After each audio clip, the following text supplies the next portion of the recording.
You're rocking with the hype plugs.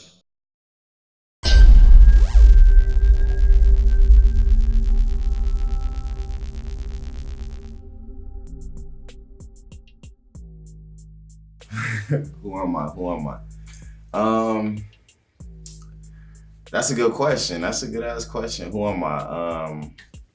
I'm loving, I'm caring, sarcastic, I'm witty, I'm talented. I'm a lot of things, man. All in all, I'm Bangi though, you know?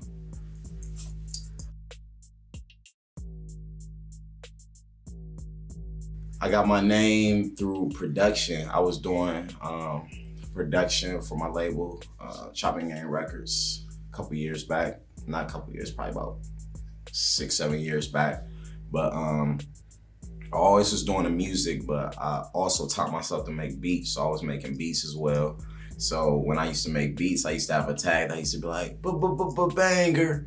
And that was my tag on all my beats. So just for short, everybody started calling me Bang, Bang, Bang, Bang type shit. So when we was living in Atlanta, one day I just woke up and said, fuck it, my name Bangi. I'm Bangi now. I think my name was Baguettes before, but I think it was like already a Baguettes out or some shit. So that's how I came up with Bangi.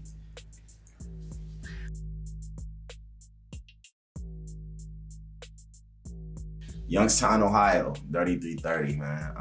Born and raised in Youngstown, Ohio. Shout out to Yo, but no, I'm sorry, born in Youngstown, but raised in Columbus, Ohio. So we moved up here when me and my siblings, when I was young as fuck, like 6, 7 type shit. And I've been in Columbus ever since. So honestly, if I went back to the Yo, they'd probably be like, who is this nigga? We don't even know you, nigga, because I was here. I've been in Columbus all my life, but I am born and raised in Youngstown. Born in Youngstown though.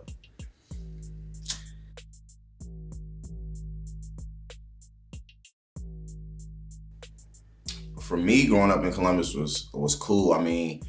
I can't say like it was like I grew up in no just treacherous shit or nothing like that, but they definitely get down in Ohio. I could say that. I done seen some things for the most part, man. My upbringing was cool for real. My parents and my siblings, my aunt who raised me, she passed, but they worked real hard to keep us away from that type of shit, man. So I ain't really like have to grow up in no trenches or nothing, but you know, everything is still close knit though in Ohio though, but it's really cool though, man.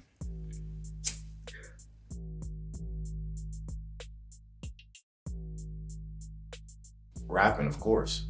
Rapping, music is that's my first love. That's my baby. Like, you know, every nigga got that girl that they tell you about, like, that they always remember. Everybody got that one love that they always remember, that just gonna have that effect on their life no matter what happened with them.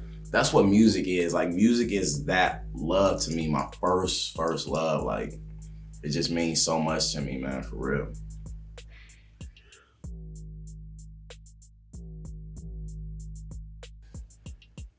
Just trying to find another avenue as far as how to make it into the music game. We live in a society now where you gotta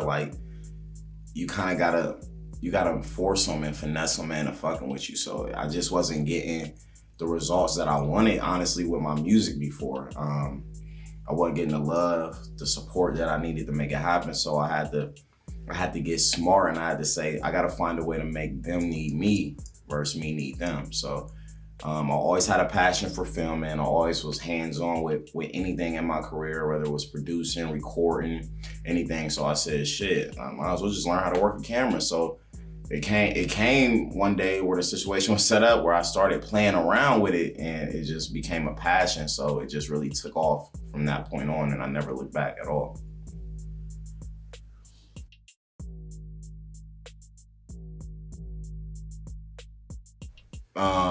I started rapping when I was super young, but my cousin MDs and my brother Critty, they was always rapping all their life, man, for real. And I was just a younger bro around, just trying to be cool and shit. And honestly, they really inspired me to do this shit. I just started doing this shit, trying to be like them. And as you know, I ended up being the only one that still do it, being the one that do it. You feel me? They still do their thing and shit, but I ended up being the one to kind of like, you feel me, keep the shit moving. So Shout out to them though for the inspiration, man. My brother and my cousin, MDs and Critty.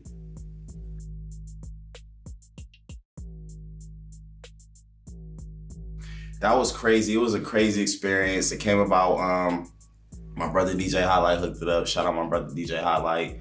Real good dude, real savvy mogul of the city. A lot of cats don't know, but Hylyte is definitely a mogul, up and coming mogul of the city. He does a lot of great shit for the city.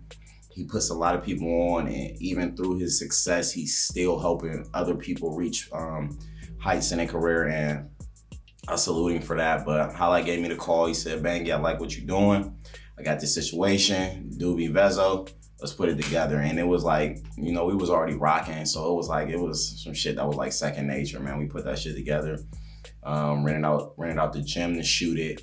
The whole setup and turnout was crazy. I had a dope time, and it was fun working with Doobie, all the models. And yeah, I just appreciate them for hooking that up for me. That was a real crazy experience for me though. One of my biggest videos to date, for real.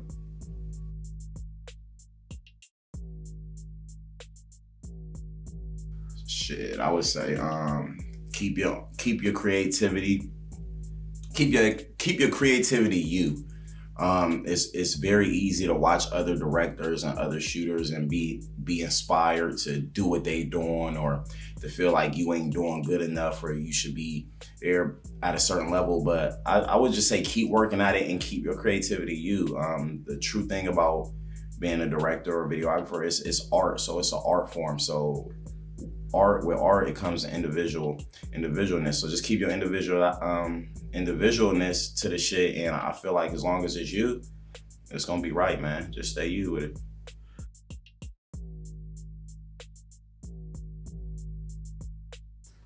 Again, I would tell rappers, be you. It's really easy to get caught up in what everybody else is doing, what you think is the hype or the trend of what should be happening. But ultimately, at the end of the day, God gave us all individual strengths, talents, and all of ours is different. So you gotta really find in you what's different.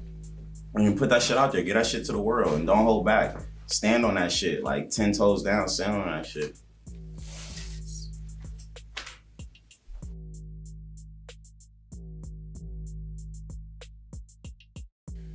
Whoa. Up front, let me think. I think I was shooting like some type of club recap one time, and I was in a parking lot, and I was filming, and some girl just ran out the club. The club was over, but some girl just ran out the club in the middle of us actually filming some shit in the parking lot, flashed her titties and shit.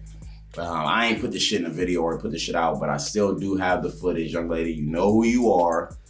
And you know how we rocking. But I think that was the craziest thing. Like, she just literally came straight out, and you feel me? Nice little tatas too. But I was like, that shit's crazy, man. I don't even know what's going on, but that's the shit that happened behind the Billy Fields camera, man.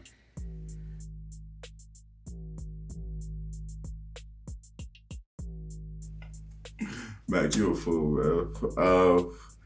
That line really represents, you know, it's just the natural struggle of growing up in communities where we had to do the hand-me-downs. You know, I was wearing my brother's clothes. I was wearing older homies from the hood's clothes. You know, I wasn't able to have the new J's. I wasn't able to have the lunch money for school every day. I had to get the free public lunch. You feel me? So it was like to the point to where growing up, you know, when you're young, you got to rely on your parents and everybody around you. And if they ain't successful, or if they struggling, then you struggling. You can't do shit about it. So it just stimulates that growing up. Basically, it was hard, couldn't do nothing about it. But now that I'm old enough to make my own choices, my own sacrifice, hustle for myself, you feel me? It's a little different. So that's what that line meant.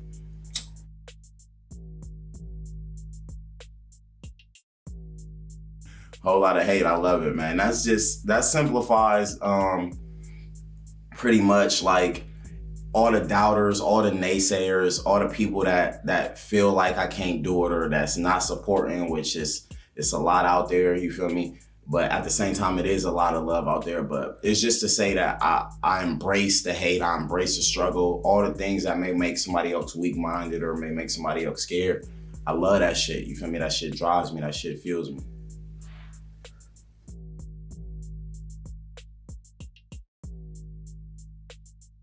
Of course. Of course. Why not? Yes, Bangi has slept with plenty of them. Yes. Mm-hmm. Definitely.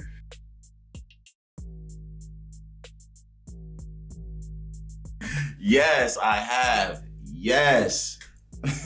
Of course.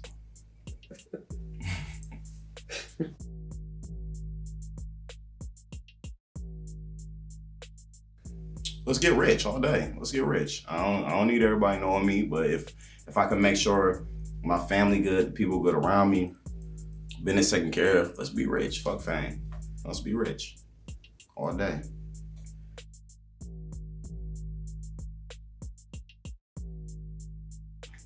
I'm going to the crack house. I'm gonna be honest. I'm going to the crack house.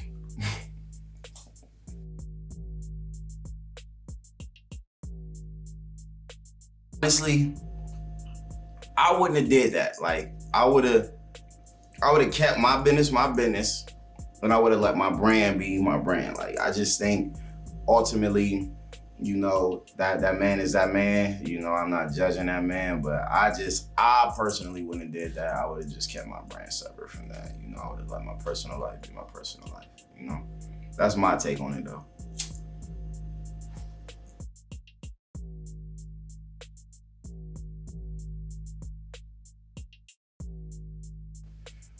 Honestly, I want to take over the fucking world. I want to take over the universe, the galaxy, the stars, the planets. I want to take over everything. I want to make this shit bangland, man. I want to make this shit. I really want to just excel in all forms and aspects of life. Any and everything I want to do. I don't know what's next. I know an album's coming in December. That's something I'm really proud of. Like I said, my music is definitely something that's in the forefront in the near future. But as far as it, man, I'm really just living, just loving life, letting this shit fly, man. Everything that comes to me, I'm taking it with open arms, and good or bad, I'm handling that shit, and I'm ready for it. So whatever is next, I'm ready for you. Coming for your ass.